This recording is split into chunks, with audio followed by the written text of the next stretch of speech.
Hey, I'm here in the Gwinnett Preserve, which is a natural lands trust in Montgomery County, and it's a place, one of my favorite places, one of my doggies' favorite places, place that I find tremendous solitude and peace and joy.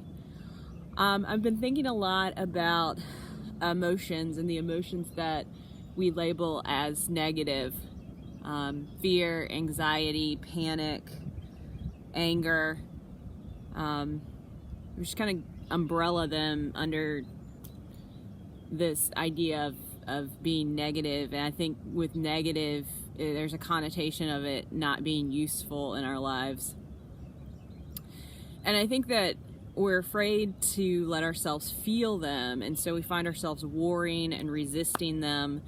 And we're afraid to let ourselves feel them because we're afraid that they'll take over, that if we give them any space or any room, then they'll just like run the show and we'll just be nothing but balls of anxiety and panic and fear and anger. But what we find is that what we resist persists. And so if we think about those emotions as a partner, because all of the pieces of ourselves are like partners. So if we think about it as a partner that's speaking to us and has something to say, because all emotions have something to say to us, to our greater selves, to our higher selves, to our whole self. And, imagine it as a partner saying, I need to know you see me.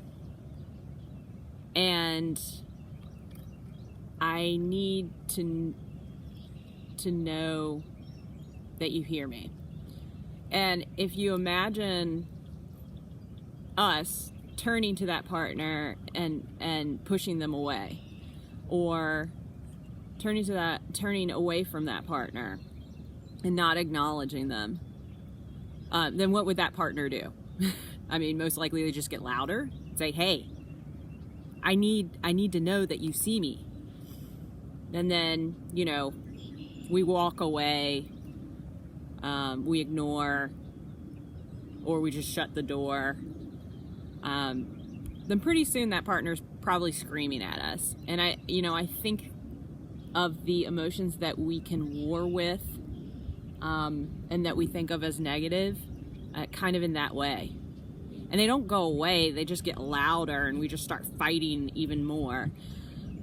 But when we are able to give any and all of our emotions space, we find that it de-escalates them and softens them. So then, we can think of them as passengers. And so they can ride alongside us, but they just can't drive the car, right? And often they're passengers with important messages, reminding us of why we work so hard and why we fight for what we fight for in life, and what really matters. So how do we give these emotions space without giving them the keys to the car? How can they be passengers and ride alongside us, and we listen to the important messages that they have to give without, what's the difference between that and giving them the keys to the car and they're like running the show? There's a practice that I've found abundantly helpful in my life, and I thought I would share it with you. First, you need to find a quiet space, whether it's your car or it's a room or it's a closet or it's the shower. But you find a quiet space, and then you take 3 deep breaths.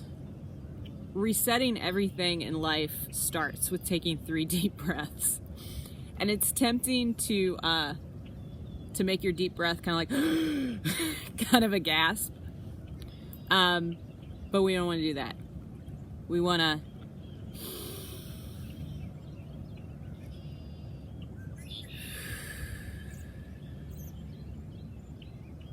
breathing in to the count of 6, holding, letting go. 3 times. That's just powerful within itself. Everything starts there. So now we're present, and we place one hand on our heart and we say, I love you, I'm listening. And that may sound super cheesy, but we can't get through life. We can't, I don't want to say get through, nobody wants to get through life. We can't thrive in life without loving ourselves and loving others. And so I think of it as getting real about needing to love ourselves and listen. So we say it. We really say it and mean it. I love you. I'm listening. And then we just listen. Seriously, stand there or sit there or lie there. And it's uncomfortable at first because we're sitting in that space. We're sitting next to the fear and the anxiety and the panic and the everything else. And it's new because we're not warring against it. We're not resisting it. We're just sitting there listening and see what comes up. You may find a whole world opens right there, or you may not get it right then and there. But I think that what you'll find is that the feelings will soften. At the very least, they'll soften, which is important, and it's a start. And whatever comes up and whatever we hear from that listening, we can affirm. And we can say, I know, this is hard. We're doing our best, and that's enough. We're showing up, and that's enough. And we're saying this to our whole selves. And that's powerful, and that's important. So that's what I do, and it makes a huge difference in my life. And I wanted to share it with you because I hope it'll make a huge difference in your life. The last thing is to remember that this is a practice. Everything in life is a practice. We tend to try something, and if we're not like nirvana level guru at the beginning of it, then we're like, this doesn't work. Be compassionate toward yourself.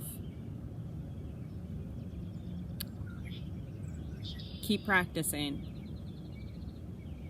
You'll find that there's a difference. And I hope that you'll find that, like for me, it's become an extremely powerful tool that helps me navigate times like this. I wish you well. May you have joy. May you have peace. May you be safe. May you live with ease. Have a great day.